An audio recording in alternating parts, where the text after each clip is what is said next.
welcome to another session. Congratulations on making it this far, and we're getting there. I think we're about halfway at the moment. There's been some great sessions so far. In this session, we have Ravi Murugesan, I think I said that right, maybe, presenting on the formative assessment using Moodle Quiz. So Ravi, thank you for giving your time and sharing with us today. I'll hand it over to you.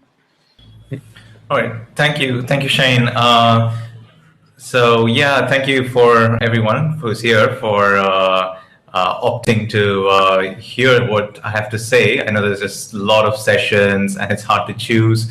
So this is my second time I'm presenting at an iMoot. I made a presentation last year, and there's a bit about what I spoke about. It's in a way, it's part of the same course that I'm running. Anyway, so this is formative assessment. I hope you can see the slides, and I hope that's going to be clear enough through the course of this talk. Mostly just text-based slides with some screenshots. So if you have any questions, you can write on the chat window. And I would like you all to be a critic of what I'm saying, because it's not something that I've done with a strong pedagogical foundation or something like that. You know, the formative assessment. It's just my just experience sharing. So to begin with, the multiple choice test. So now I work. I'm a consultant with a British organization. It's a non-profit. And I've studied in the US, and in my experience in the US, there are a lot of multiple choice examinations. I remember taking a few before I went for graduate studies. But I think in the UK, for example, even examinations are, in many cases, they're not even used. So I think the attitude vary a lot, and I work with learners in many countries, which I'll mention a little later. Beyond, in fact, not really the US and UK, but mostly Africa. So just attitudes are vary a lot, and there's a concern about, okay, even if we can come to an agreement that yes, you can develop and administer a multiple choice test, in a sound way, but how about the online medium? Can you prevent cheating? How do you do that? And then Moodle provides some options for letting you do that, but then we get caught in all the technological aspects. And creating multiple choice quizzes or questions is really hard work.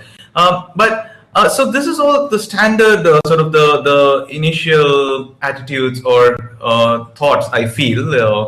But I'm here to talk about now not how to set up a great multiple choice quiz. That is not at all the focus of this talk. In fact, I'm going to open up to the limitations or kind of the drawbacks of the quizzes I'm using. They're fairly basic, and I'm not sure if that's the right thing to do. So it's not about how to create a multiple choice quiz, but really about the point of it. Is it about, should it be about evaluating what the learner knows, giving them a score? Moodle Quiz is really an excellent tool to, you can set up various kinds of quiz options to grade at the level of a question, at the level of the whole quiz. You can use all that to evaluate what they know, give them a score and an answer key. But why? Should it be only about that? So that's like summative assessment if it's done typically near the end of the course. So even when I did the Moodle Course Creator Certification a couple of years back, there was a big exam at the end of a course of that 8-week training program. And during the course also, though we had formative assessment quizzes, but at the end there was a pretty big summative assessment. But that seemed like a much bigger deal than the formative assessment quizzes, because it was like a big test. But it doesn't have to be about that only, or even about that at all, because Moodle is sort of your playground. You can do what you want. So briefly, what is it? Just wanted to go over what I understand by these terms: formative assessment versus summative assessment. It's my understanding. I have not looked it up online. So it's I think formative assessment is to help the learner find out what they have understood, and then it assures them it's fine to make mistakes.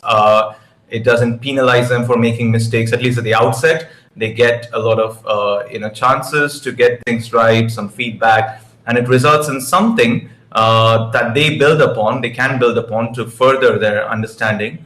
And it can be a step towards summative assessment. So often there is a requirement for an end of course exam, and I'm actually a fan of summative assessment as well.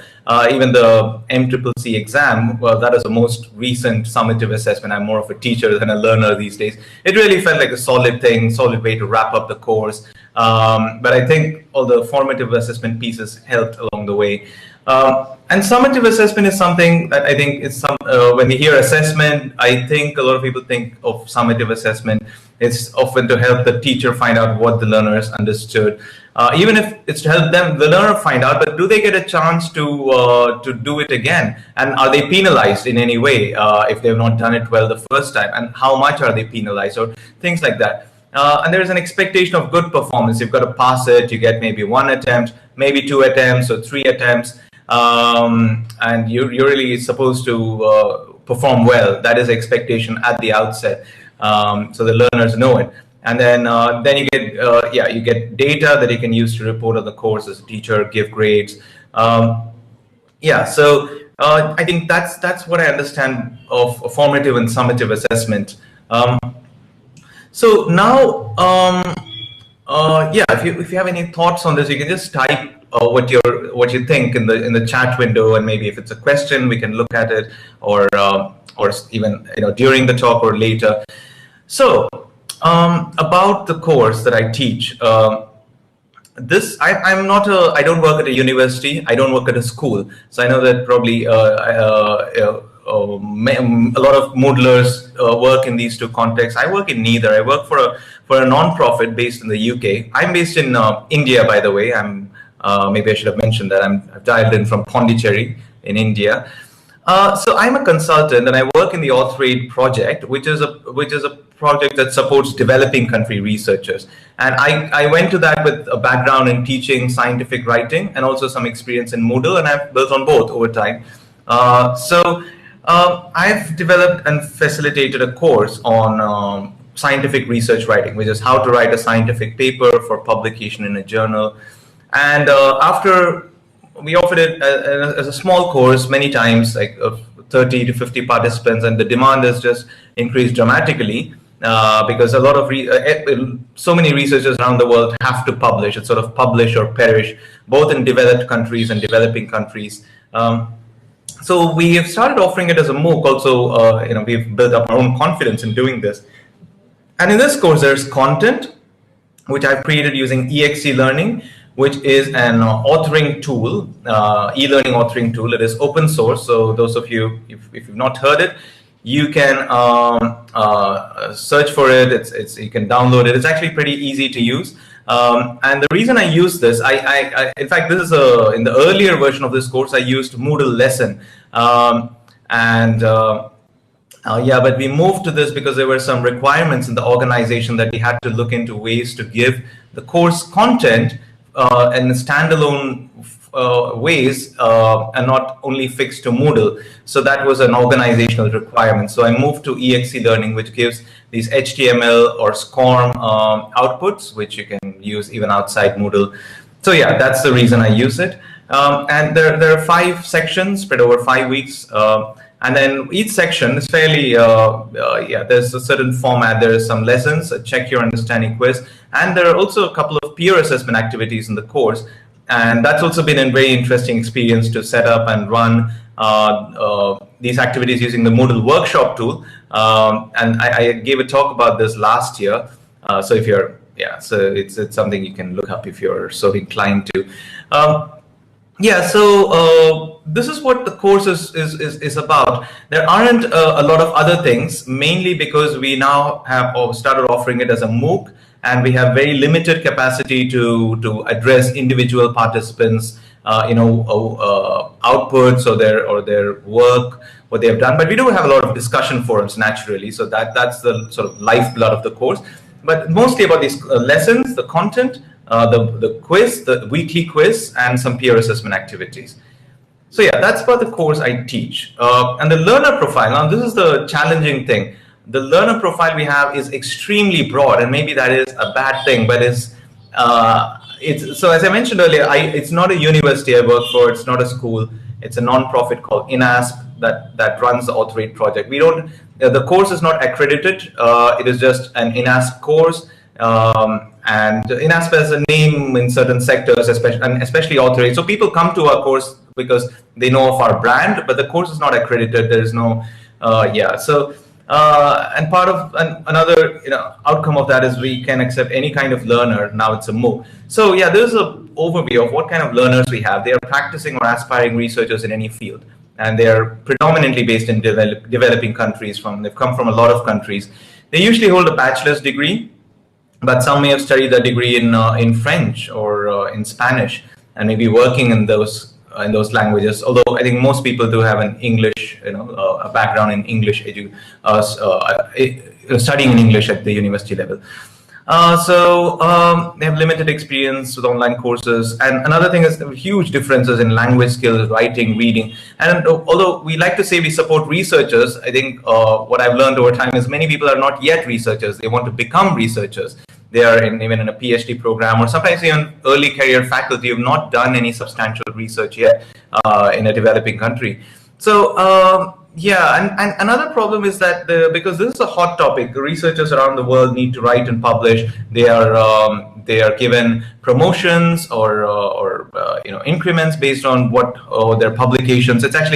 That's a different topic that it's becoming a little messy. So they know they've got to write and publish, and many start doing that without having a solid background and end up publishing in bad journals and have their own assumptions about how this works. So the course also has to correct the wrong assumptions, the dangerous assumptions even. Yeah, so this is the learner profile we have. It's quite a very, very diverse group, and now it can be up to, in the recent course, we had more than 3,000 people in the course, and about 900 people actually completed the course. So yeah, it's very broad. Now going to the course itself, this is a screenshot of part of the course. It's not the entire course. The course has a few more sections. There's induction, discussion forums. Every week has a certain topic. And then within a topic like research ethics, there's a second topic in the course. Or second week we cover this. We have 3 lessons. So this is the HTML output of EXE learning, which I have put into Moodle. So when this is clicked, a lesson is clicked, it will open in a pop-up window. And this is not SCORM, so it doesn't. What the learner does is not tracked. It's just HTML content. Now the quiz is what I want to talk about. So this is a check your understanding quiz. And there's also some peer. In fact, this week there is a peer assessment activity, but it's not shown in this screenshot. Okay, so quiz. Now, coming to that, what is this quiz about? I think it's a kind of formative assessment quiz or check your understanding. So the quiz is made up of only multiple choice questions. All of the questions are based entirely on the course lessons in that section. There is really no divergence. There's I don't think there's any this isn't in the lesson, but I just want to test what they know of it. It's not. It's just entirely on the course lessons. And then another really basic thing about the quiz is the level of recall or understanding, not the other things that we might have heard about, application analysis, synthesis, evaluation. It's not. It's just recall, understanding, of the course content in that particular week. Is it too basic? I did feel that way when I created it, and I created it in a bit of a hurry, and I didn't have the time as a teacher to think of the higher level questions. I thought, well, let's try it out this way. Let's see how it goes. Basic quiz, testing recall or understanding, and based entirely on the lessons. So we've had, I think with these quizzes have been part of some 3 or 4 courses which have been completed by maybe more than 1,300 learners. So I'm just going to show you some snapshots of feedback that we've got in the latest course, which was completed by close to 900 people. Hopefully you can see this. If not, you can change the layout on your screen, I think. So this is a question in the feedback form at the end of the course. If you felt the weekly quizzes were not at the right level, were they too easy or too difficult? And most people say that the quizzes were at the right level of difficulty. 84% of the learners they said this, and 10% thought it was more people lean towards too easy than too difficult among the rest of the people. So yeah, so this is the feedback we've got. Now I don't know what this is. This is also I don't want to jump to any conclusion. In fact, I'm gonna I'd like to find out if you have any views on this, and I don't know what to think of this feedback. Is this a good thing? Anyway, that's something I'll come back to at the end of the talk. So yeah, this is one piece of feedback, and the other is what was the most useful part of the course. So here we have lessons, peer assessment, weekly quizzes. So weekly quizzes, which is a focus now, but 80% said that it was the most useful part. Of course, they could select another option. This was more than one option. So most people feel that yes, in addition, lessons are definitely getting a high score. Then followed by this peer assessment. Although it is, I think peer assessment are probably maybe more useful, but people have some challenges in well, not everyone gets great feedback. There's a very human angle to it, or peer angle. Anyway, so it works. There's good feedback. Thanks, Pam, for your comment. Yeah, so I think so maybe there's formative assessment quiz need not be one quiz. It can be a quiz like the one I've built, which is a basic quiz, and then it can be maybe if they pass that, they can access a higher level quiz. Yeah, so that might be one way to do it. Anyway, so coming back, this was so learners like it. Most learners like it, and they think it's at the right level of difficulty. So that much is clear. So in terms of feedback, it's good. So it works. So now about perhaps the more important bit, how I have developed the quizzes. What are the settings? So now I'm going to go into the Moodle settings that I've used and how ultimately it appears for the learner. So again, some caveats. I'm just sharing my experience. I don't know if it's the best way to do a formative assessment quiz, and please be a critic and share your thoughts or criticisms even about this. And I'm looking to really improve on how we do this. So again, overall features, just to I think some of this I've already said, that it's a level of recall and understanding, all multiple choice questions. In some quizzes there's some negative marking for incorrect choices, and then about 10 to 20 questions in each of the quizzes in the course that I teach. So this is some overall aspects. Okay, so now I'm going to go through some of the settings. So in the edit settings page, if you built a Moodle quiz, there's a settings page with a lot of settings. So the quiz is one of those Moodle activities that gives you a whole load of settings for, and slowly over time we make sense of it, and a kind of realization dawns on how these work, together. Yeah, so that is happening for me. It's a work in progress. So what I've done with these quizzes is, I'm just going to go through all of the settings. So one is the quizzes, these formative assessment quizzes, or check your understanding, whatever they call. They're open until the course ends. They don't end. They don't close at the end of every week. I thought that would create too much pressure on the learners to say, okay, this is a quiz, you must complete it by the end of the week. So then it could be stressful, and they might do it in a rushed way, and it might become not a formative assessment. I think people would just rush to pass it somehow. So anyway, so it's open till the end of the course, and there's no time limit as well. Again, I think it's good to keep such a quiz open till the end, but as for the time limit, I don't know. I'm not sure if there should be a time limit or there shouldn't be. I don't have a strong opinion. So this is something, yeah, I haven't set it, but I don't know if it's better to set it. Okay, so another set of settings in a Moodle quiz has to do with layout of the questions and question behavior. So this is a screenshot of the settings I've used in my quizzes. So question order is shuffled randomly, and all questions are on one page. And then even within questions, there is shuffling. So this way, because multiple attempts are allowed, so I'll come to that in a bit. So there are unlimited attempts that learners can make. But then, yeah, so then every time they see a new question order, they see shuffling within questions. So it seems like it seems a little new. And then questions behave in a deferred feedback mode. And I like to make a small point about all questions on one page. So so especially when it's a MOOC with so many people accessing the course, so I think putting questions on many pages can increase the load on the site, I think. So yeah, I think this is better if there are lots of learners, and yeah, So anyway, so question behavior. Okay, there's quite a few things here. Grading attempts and review. So unlimited attempts we allow. So yeah, they can take it even 10 times if they want.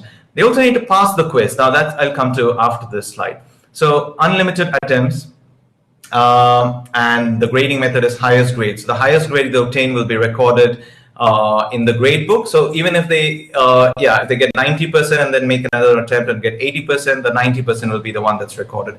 So this way, even if they've got a high score, they don't have to worry about taking it again and losing out on the high score. So they can still do it. And the review options are what I've done is during the course, they can, if they make an attempt, they can see the attempt, they can see the marks they got, they can see specific feedback, overall feedback, but not what is the right answer. So they can see how much of a question they got right. They can see if they got a question right or not, but not what is the right answer. That's, I think, how it works. So it's not like completely blank that they cannot see anything. So they see the score, they get a sense of, okay, which questions are right, which they did wrong. At the end of the course, so after the quiz closes, so then they can see everything. So I think this will perhaps be clearer when I show a screenshot near the end of this talk, which is how a learner who has completed, who has done many attempts, how they see the review.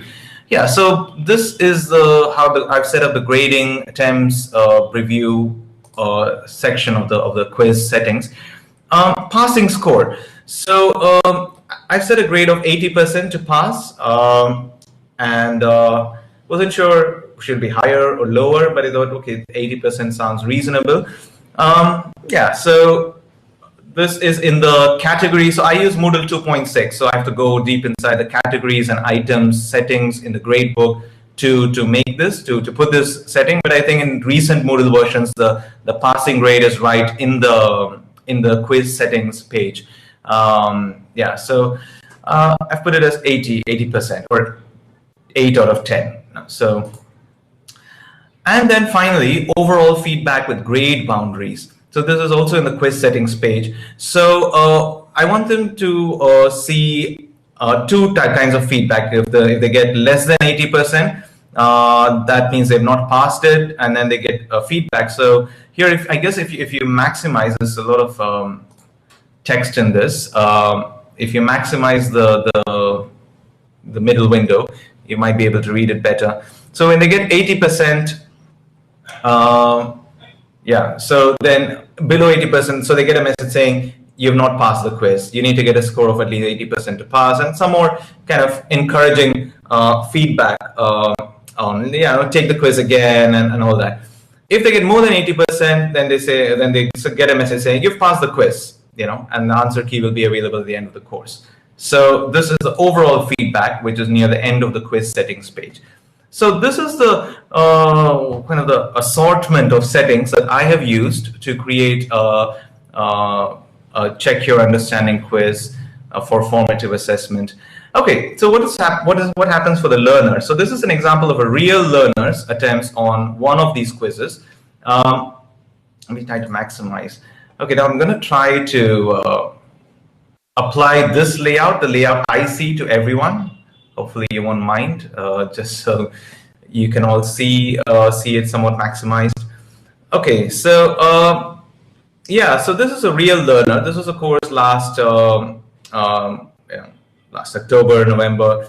So the 3 attempts are in the order of the completion time. So the first attempt, this learner got a 6.44 out of 10, and it's less than the passing score, so they get a message. And then if you look at the timestamp, so this Monday, 26th October, they've made 2 attempts back to back. So I think the second attempt they've made, without really going back to the course lessons. So although the instruction is please take the quiz after revising the lessons, I think they didn't do that. They just, okay, I want to pass the quiz. So they took it, but they didn't pass, just a slight increase in the score. And then after a week or so, then they've taken the quiz again and passed it by getting a little over 80%. So, well, this is, I don't know if it's I've not done a detailed analysis of how learners pass these quizzes, how many attempts they make. Yeah, that would be interesting, but I've not done that. But this is something I picked out randomly, and it seemed to show a kind of progression that is perhaps common. Okay, so this is what they see, and if they click review during while the course is running, they can see their marks on each question, whether the answer they selected was right or partially right, but they can't see which are the right answers or which is the right answer. That they cannot see.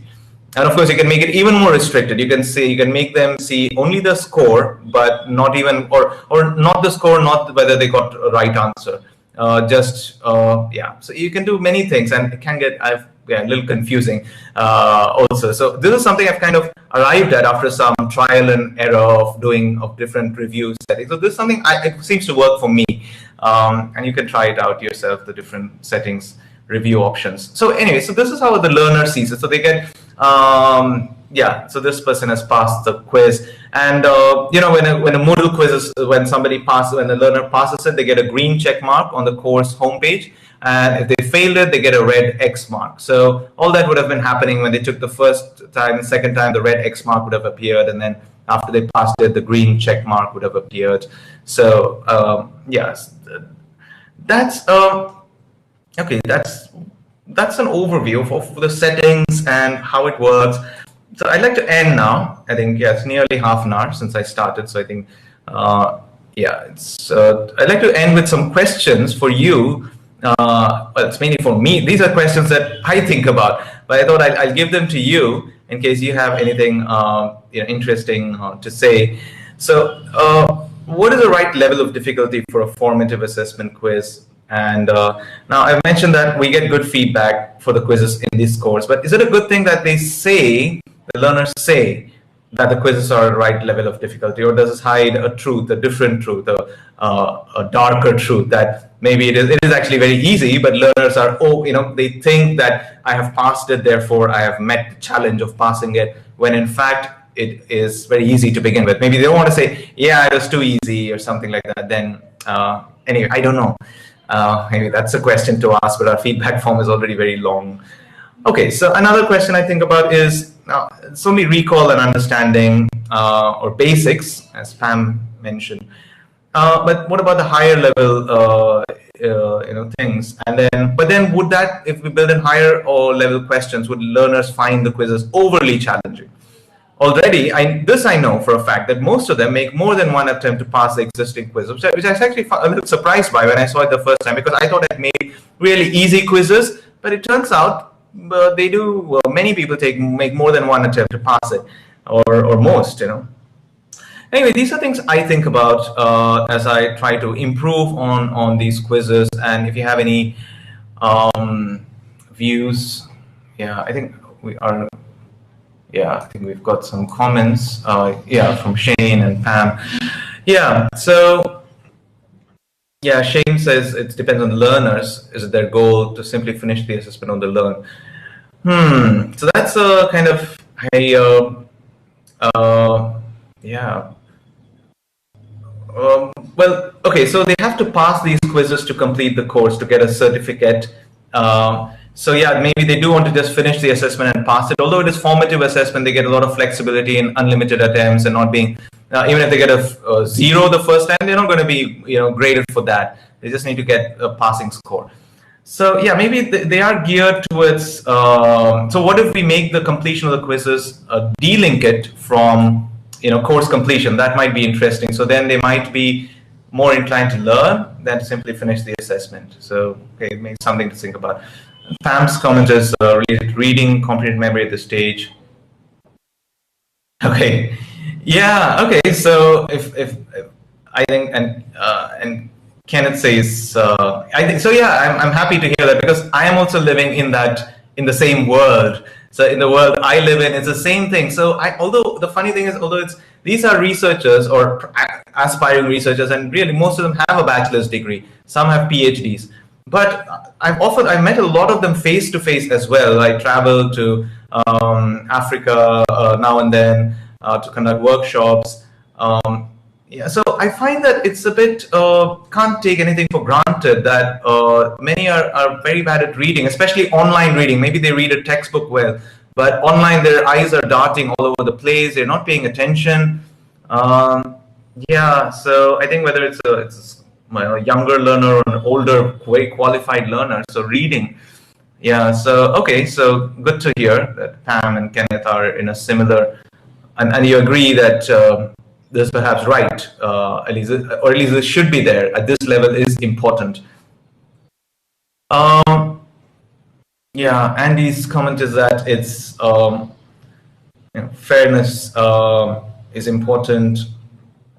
Okay, yeah, so yeah, maybe that's something to think about. Even to be brave in making the quizzes more challenging, but perhaps to get feedback. Yeah, that's I think the concept of fairness. I don't think there's any question in the feedback form that asks them to say about anything in the course is fair. I think maybe that's an omission. So yeah, so maybe we could aim to build a more challenging quiz, but get feedback on the fairness of it. Yeah, I'll keep that in mind at least. Yeah, that's very useful. Thanks, Andy. Yeah, and yeah, Kenneth. Yeah, that's a good idea. So impose a delay between. I think the brute force is what we saw in the feedback that or the review of a learner's thing, the quiz that I showed. I think just within 10 minutes, the brute force attempt was there. Yeah, why did I think? Yeah, that's I can really implement that immediately. I can put a delay that if they don't pass it, they need to spend 1 day or something. I don't know. Yeah, I know that setting exists, but I haven't used it. Yeah, so that's good to know. Yeah, so it's a new comment from Andy. Assessment of personal learning plan. Okay. Yeah, so yeah, I think this is also something that's good, kind of an example, because I often have to. I'm the only main Moodler in my organization. Many people are involved in face-to-face training, and they think of Moodle as a nice thing that's working in one context, the area, the work I do. But they often feel that the work they do, that some of my colleagues feel that the work they do, the learners they teach, the topics they cover, are not conducive for multiple choice assessment. And they feel, no, fine, Ravi is doing it for the research writing course. Okay, let him do it. Seems to work. But no, not for the topic I teach. This requires, more they have to write the responses and yeah, and I have to look at it and things like that. So yeah, so maybe that's also something related that as we talk about this, or as I work on this, to also raise awareness that multiple choice is useful in many contexts. And as Andy said, it, you may not find significant differences if you design it well enough. Okay, do you know if there are any examples of these MCQs, Andy, from the Open University? I mean, I've never taken a course from them. Is that something you've got to, or is there anything openly available?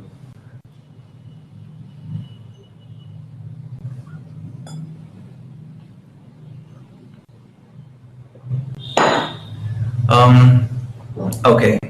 Yeah, or maybe I could. I think a colleague of mine is actually, I don't know, I think she did something at the Open University. She studied something. I could ask her.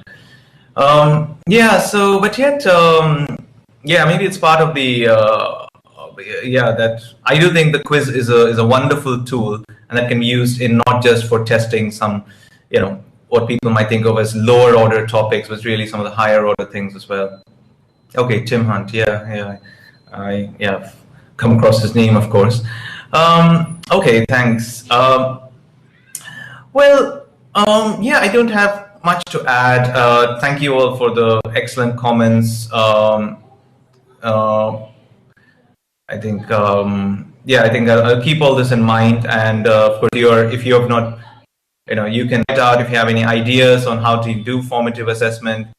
Please write to me. My email address is on the slide. Yeah, so unless there are any further comments, okay, thank you very much, Pam. So good to know this talk was useful. So yeah, I hope it was useful in some way to all of you. Thank you very much for coming here to this room. So yeah, that's really it from me. And I will be working on this further. And yeah, thanks, Andy. I wanted to thank you. Thanks, Julia.